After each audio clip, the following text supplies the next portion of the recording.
menjauhkan manusia dari tauhid, bukan meninggalkan sama sekali, menjauhkan, bahkan melupakan. Menyelamatkan iman berarti berani berbeda, makanya dianggap asing. Karena berani berbeda. Kalau nggak berani berbeda, ambil aman namanya. Asimilasi. Nah, bahkan jika harus menyendiri secara prinsip menyendiri kan berarti jadi orang asing atau ghuraba. Yang disampaikan Kang Diki sebelumnya. Jadi ghuraba, asing di tengah keramaian.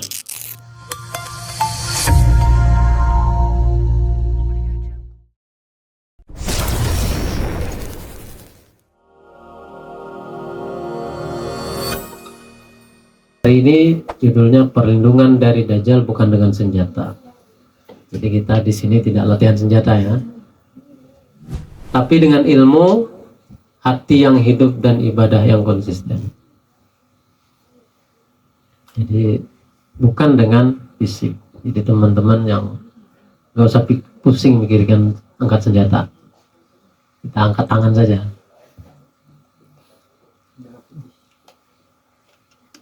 Jadi Dajjal bukan musuh fisik ya, yang meskipun nanti sosoknya ada, tapi untuk hari ini fitnahnya itu lebih non fisik. Rasulullah SAW tidak menyuruh umatnya mempersiapkan senjata, baik pedang, tombak, atau strategi perang untuk melawan Dajjal. Karena fitnah Dajjal adalah fitnah akidah. Dan ini yang sering kita bahas, dan inilah yang banyak penyelewengan hari ini. Satu-satu dikomentari. Kemudian fitnah persepsi dan fitnah hati. Jadi bukan sekedar peperangan fisik hari ini. Karena kalau fisik kita apa? Kita udah orang paling sedikit, sudah terasing, nggak dianggap. Jadi Dajjal itu datang dengan keajaiban yang menipu. Wajar, namanya juga Dajjal. Dajjal itu kan bahasa Arab, maknanya penipu ulung. Kemudian kemampuan memutarbalikkan realita dan fakta sekaligus. Ya, mampu melakukan itu. Hari ini sistemnya udah jadi, tinggal sosoknya yang belum muncul. Bahkan di mimpinya Muhammad Qasim, semacam dalam mimpinya kita susah keluar dari sistem tersebut sampai hampir semua orang putus asa. Bahkan Muhammad Qasim sendiri pun hampir putus asa. Kemudian dia juga membuat surga palsu dan neraka palsu. Tapi terlihat enak. Keempat, propaganda yang mempengaruhi cara berpikir manusia. Ini yang paling berbahaya. Karena melihat sesuatu yang benar jadi salah dan melihat yang salah jadi benar. Itu yang paling berbahaya. Dan ini tidak terasa. Bahkan orang yang merasa berilmu pun akan terpengaruh. Artinya kita diserang pertama kali bukan tubuh tapi iman. Yang kita melihat video yang sore itu kan sini arahnya. Video yang ditampilkan sore itu sini arahnya. Jadi bukan fisik. Dan itu enggak semua orang sadar. Bahkan kalau sudah masuk sistem itu, maka kalau kasar-kasarnya kita jadi zombie. Jadi perlindungannya bersifat ruhiyah, bukan fisik. Makanya kita di sini, senjata kita adalah senjata ruhiyah, doa. Karena kita bukan menang secara fisik, kita menang karena pertolongan Allah. Intinya seperti itu. Mana ada sini yang berotot paling 1-2 kan? Paling Mupaidi otot besi, tut kawat. Kita sisanya, dan coba lihat dalam hadis itu, penolong Ahmadi itu ciri-cirinya krempeng. Kuat nggak? Kuat. dalam ciri mukanya itu apa? Tulang ini kelihatan. Ada yang gemuk di sini. Paling 1-2 kan? Sisanya apa? Sesuai dengan ciri kan bahwa ulama itu sudah tidak ada lagi. Karena ulama itu dia harus memiliki ilmu yang benar. Rasulullah SAW bersabda, barang ini yang untuk penting ya, barang siapa menghafal 10 ayat pertama dari surah Al-Kahfi, ia terlindung dari Dajjal. Dan ini tidak bisa dipahami secara literal. Setiap hari baca, hanya sebatas membaca itu tidak bisa. Kenapa Al-Kahfi? Karena isinya tentang pertama fitnah agama,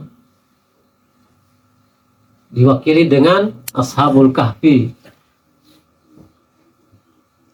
Yang kedua fitnah harta, cerita tentang pemilik 2 kebun yang dulu pernah disampaikan Pak Widodo.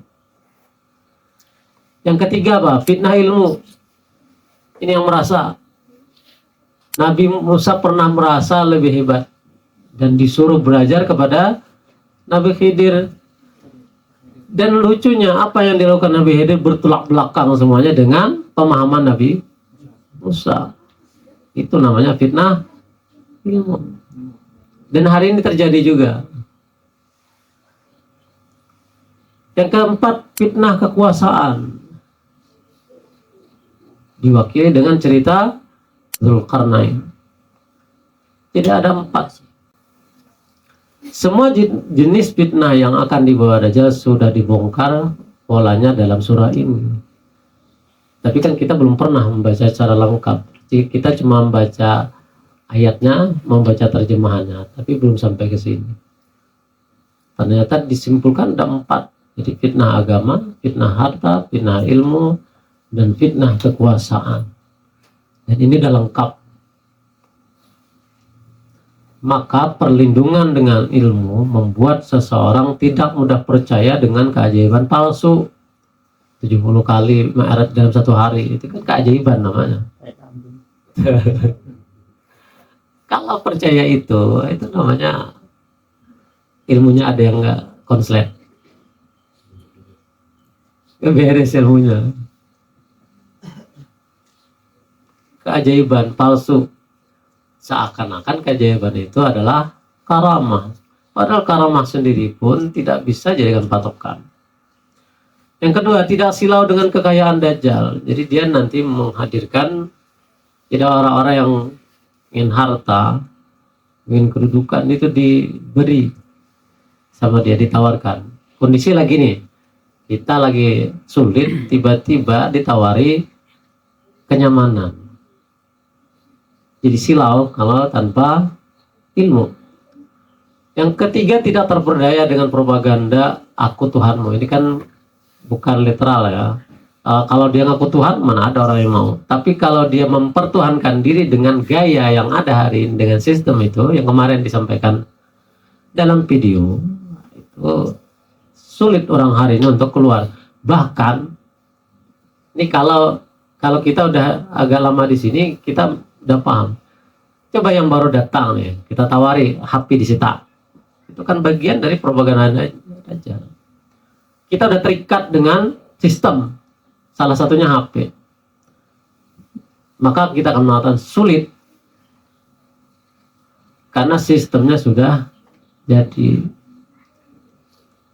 Tahun berapa HP mulai muncul? Yang gadget, yang Android. Nah, 2000-an. Sekarang tahun berapa? Berapa tahun dia bikin yang sudah jadi itu? Untuk HP saja. Nah, itu udah lama mengakar itu. Karena dalam pembiasaan itu hanya perlu 40 hari kita udah mulai terbiasa. Udah mulai mengakar. Apalagi ini puluhan tahun. Sulit keluar. Apalagi anak-anak yang lahir di zaman digital. Dia cuma taunya itu aja. Ketika kita putus tantrum. Kalau yang tua tantrumnya kayaknya nggak terlalu kelihatan. Cuma di hati aja tantrum kayaknya.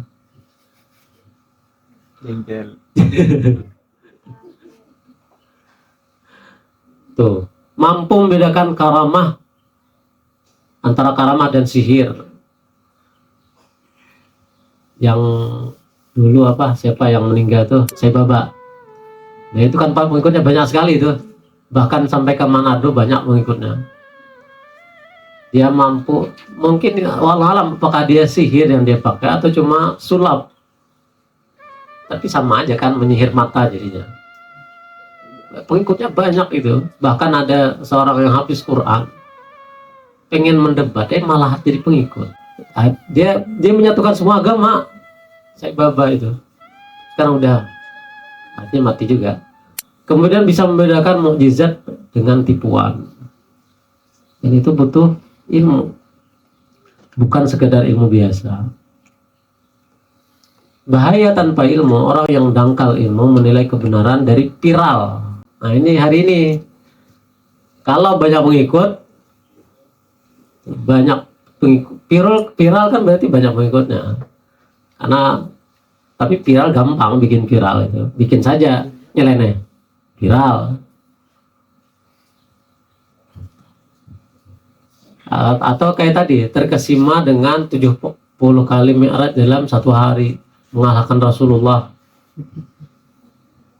Rasulullah cuma sekali seumur hidup, bahkan cuma nabi kita saja yang mi'raj itu. Kan jadi lucu kalau kita memahami secara dalam ya.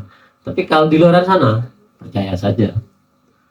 Mengikuti tokoh karena karisma bukan dalil. Nah ini juga masalah.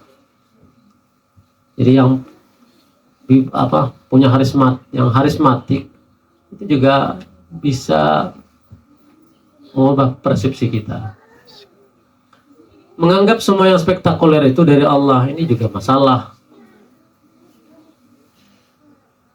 Karena yang wah-wah, saya dulu teringat ada film yang memutarbalikan kalau zaman dulu ilmu pengetahuan itu dianggap sihir, ada masalah.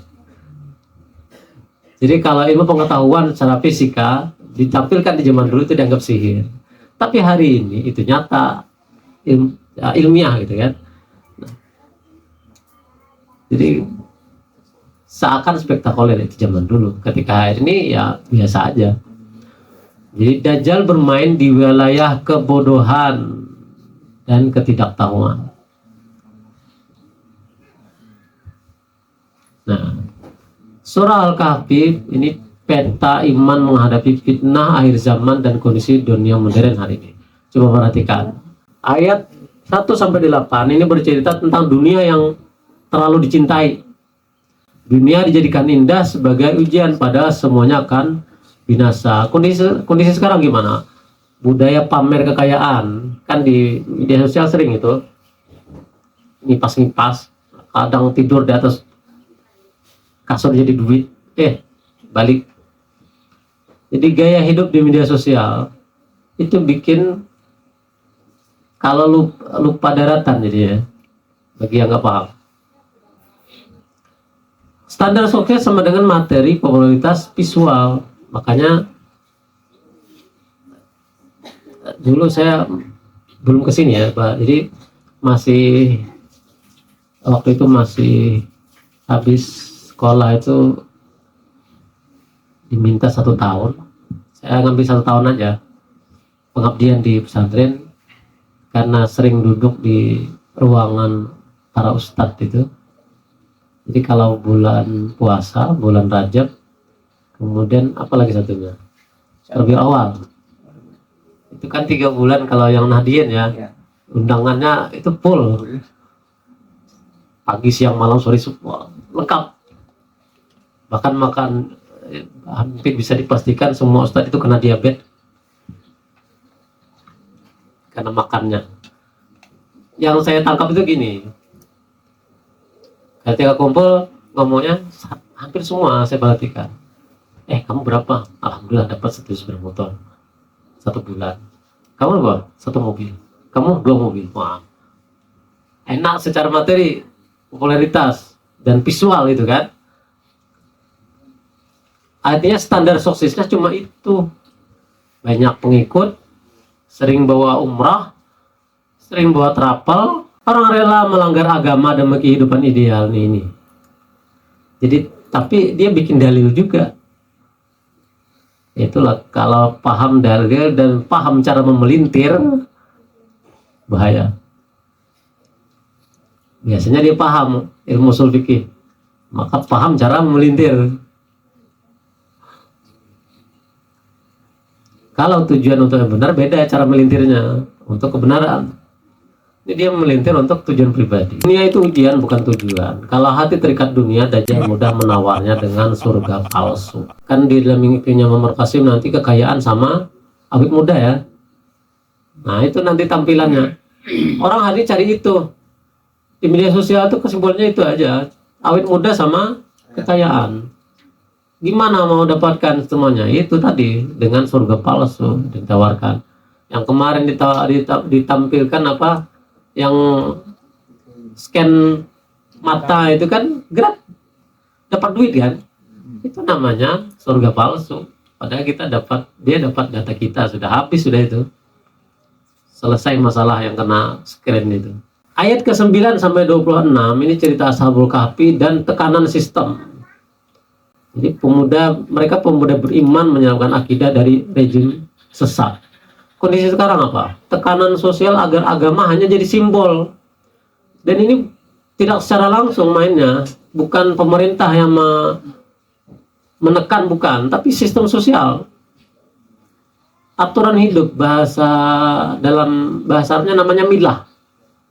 Makanya atau lifestyle kan. Makanya dalam hadis itu kita akan mengikuti milah, bukan din tapi milah, mengikuti gaya hidup orang-orang terdahulu sampai lubang biawak pun itu kan cuma simbolik. Artinya dalam kondisi yang makin parah pun kita akan mengikuti karena kita tidak bisa lepas dari sistem yang mereka ciptakan. Kemudian yang kedua, takut dianggap ekstrim jika taat sepenuhnya. Dulu awal saya pernah ikut Jumat Tablik, itu kan rata-rata pakai jenggot ya. Saya coba panjangkan, langsung dapat label. Langsung dapat label, coba ini aja. Belum yang lain, langsung saya dapat label. Cuma waktu itu saya cuek aja. Itu baru sedikit, ini dianggap jika taat sepenuhnya apalagi. Muncullah kalimat ekstremisme itu, fundamentalis dan seterusnya. Kemudian yang ketiga, sistem hiburan, pendidikan dan media sering menjauhkan dari tauhid. Itu nyata hari ini. Dan tidak terasa semuanya.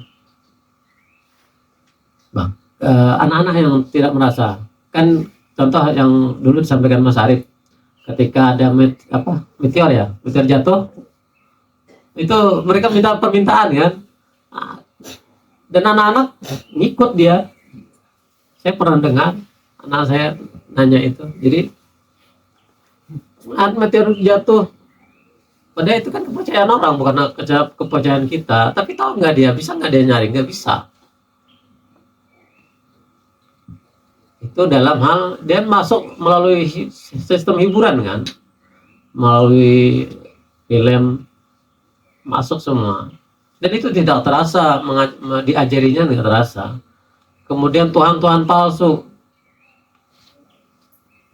dalam game masuk semua itu,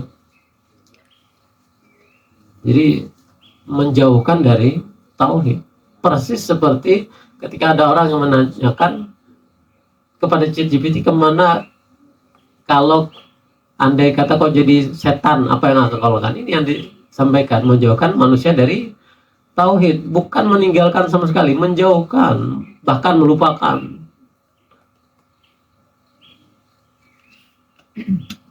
Jadi pelajarannya, menyelamatkan iman berarti berani berbeda, makanya dianggap asing. Karena berani berbeda. Kalau nggak berani berbeda, ambil aman namanya, asimilasi. Nah, bahkan jika harus menyendiri secara prinsip menyendiri, kan berarti jadi orang asing atau ghuraba, yang disampaikan Kang Diki sebelumnya. Jadi ghuraba, asing di tengah keramaian. Ayat ketiga 2 sampai 44, dua kebun dan ilusi kemapanan. Inti ayatnya, harta membuat lupa Allah dan akhirat. Kondisi sekarang gimana? Orang merasa aman karena tabungan, properti dan jabatan. Nggak tahu dia kalau nanti sistemnya rusak, tabungan hilang, properti nggak ada harganya, jabatan apalagi tidak berfungsi sama sekali.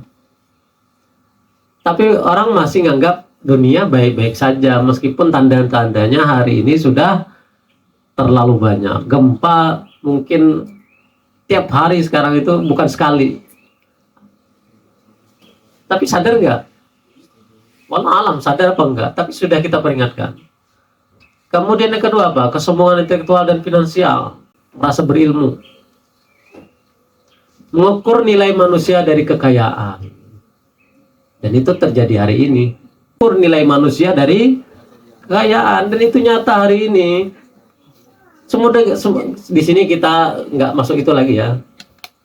Jadi jangan sampai menilai manusia itu dari kekayaan, jangan. Pelajarannya, krisis ekonomi, bencana penyakit semua bisa menghancurkan kebun dalam tanda kutip tadi dalam sekejap. Maksudnya harta. Jadi harta bukan penentu keselamatan. Ayat ke-45 sampai 59. Cepatnya dunia berubah. Dunia seperti tanaman hijau lalu kering. Nah, kondisi sekarang, tren cepat berubahnya sangat cepat. Jadi yang mengikuti tren itu. Sekarang iPhone berapa mas? Kita karena kelamaan di hutan lupa sudah ya. Semua HP kan tuh per minggu nanti muncul lagi yang baru, muncul lagi yang baru. Jadi di tempat kami, di kabupaten kami itu kabupaten tertinggal. Kabupaten kami itu kabupaten tertinggal. Tapi anehnya, kalau ada sepeda motor baru, mobil baru, semuanya ada. HP baru ada. Padahal dalam data nasional, kabupaten kami itu kabupaten tertinggal. Harusnya kabupaten tertinggal itu rumahnya kecil-kecil ya. Itu tahu nggak? Rumahnya bertingkat-tingkat. Artinya nggak nyambung itu. Jadi mengikuti tren, intinya gitu aja. Jadi data nggak sesuai. Jadi popularitas instan lalu hilang. Ini kan terjadi. Ternyata jadi Indonesia hari ini terkena, besok lupa dia. Siapa kemarin ya? Yang lunduk-lunduk itu. Instan hilang. Kan? Karena trennya cepat berubah. Teknologi cepat usang yang saya sampaikan tadi. Hidup terasa cepat dan kosong. Nah, tiba-tiba aja. Seperti ada yang blank gitu. Kosong, hampa. Karena cepatnya perubahan, cepatnya hidup. Jadi yang panah jangan dijadikan sandaran hati. Maka Allah saja. Dan ini tidak bisa kalau kita tidak. Sudah. Ayat 60 sampai 82, Musa dan Khidir, keterbatasan logika manusia. Artinya tidak semua takdir bisa dipahami logika manusia. Ini kan ilmu hikmah namanya. Dan tidak semua orang bisa mendapatkan ini. Ini tentang kedewasaan. Makanya dewasa itu pilihan, bukan kepastian. Sedangkan tua itu pasti. Kondisi sekarang, orang hanya percaya sains, menolak yang gaib. Jadi yang gaib apa? Allah. Jadi sesuatu yang tidak nampak itu akan ditolak. Dan manusia digiring ke arah situ semua. Cara berpikirnya mengukur kebenaran dari logika pribadi sama. Jadi kalau kebenaran hanya diukur berdasarkan logika, maka nanti bahaya. Itu sama nanti mempertanyakan kenapa kentut wudhu. Anggota wudhu ada nggak? Bagian situ nggak ada kan? Nah, itu nggak, kalau dia logika nanti dia memprotes. Kenapa ya? Kalau kentut malah wudhu. Gara-gara kentut wudhu, ya nyambung kan? Kalau secara logika.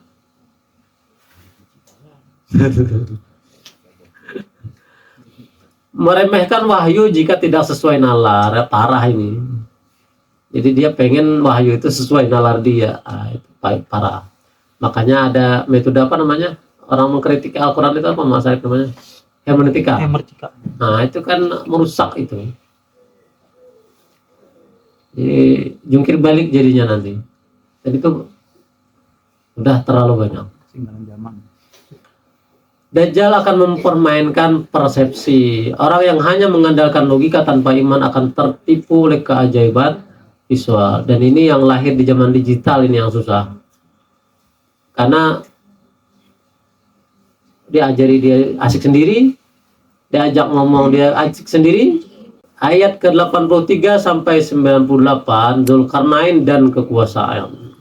Inti ayatnya, penguasa besar tapi rendah hati dan adil. Ini Dzulkarnain. Kondisi sekarang gimana? Pemimpin dipuja berlebihan.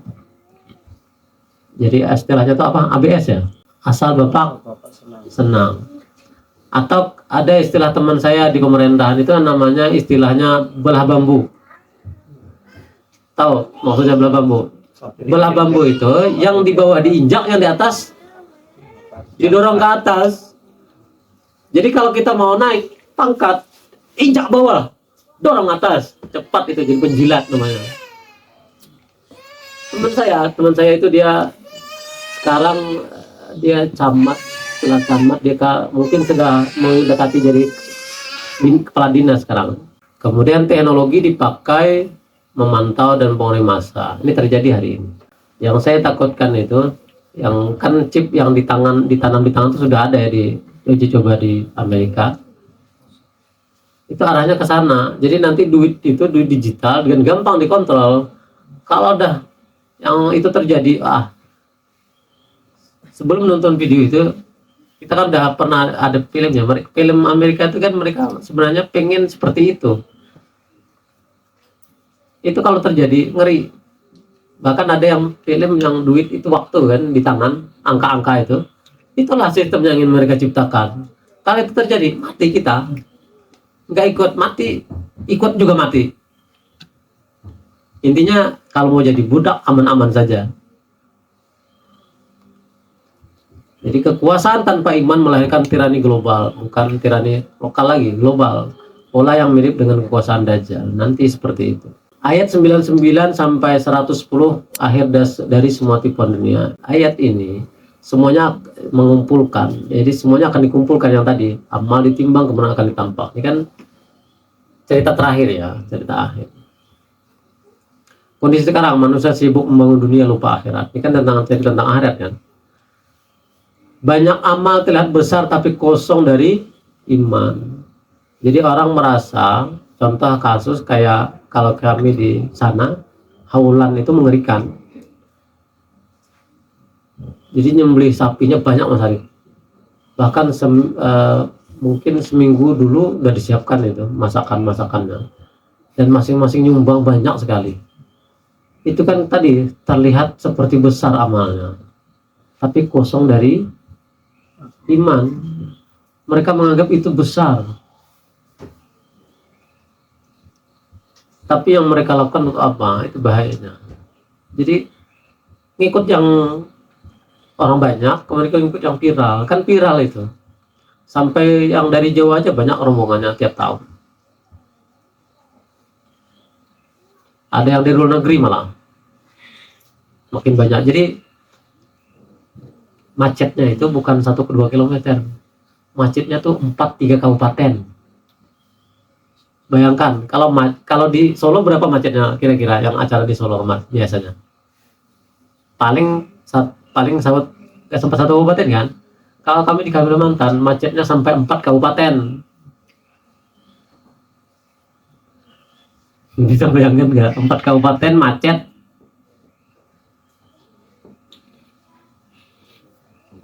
Bisa jalan.